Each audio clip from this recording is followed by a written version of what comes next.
இப்ப நான் இயேசுவை மட்டும்தான் ஆராதிக்கிறேன். இப்ப இயேசுவினுடைய சட்ட திட்டம், இயேசு கிறிஸ்துனுடைய முழு சட்ட திட்டங்களை நம்ம அறிஞ்சிருக்கிறீங்க அப்படிங்கிறவங்க எத்தனை பேர் கை தூக்குங்க? முழு சட்ட திட்டம் இயேசுநாதர் சட்ட திட்டங்களை நம்மளுக்கு எழுதி கொடுத்திருக்கிறாரு.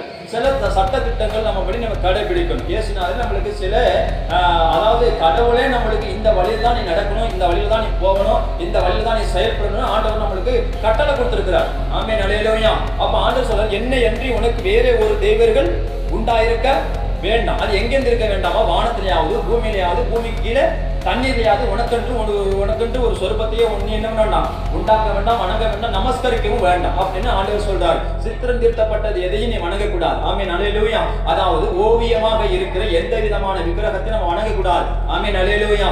இப்ப இயேசுநாதருடைய போட்டோ வச்சு இயேசுநாதருக்கு மெழுகுவர்த்தி கொடுத்து ஒரு மாவிளக்கு போட்டு ஒரு சோத்திரம் ஏதோ ஒன்று பண்ணின்னு வச்சிருந்தேன், இயேசுநாதர் அதை நான் பார்த்து சந்தோஷப்படுவாரா?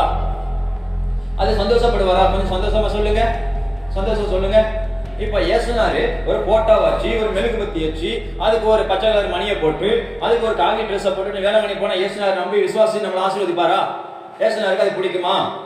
அப்போ முதல்ல நான் உங்களுக்கு கேட்கிறேன், கடவுள் எப்படிப்பட்டவரா இருக்கிறார்?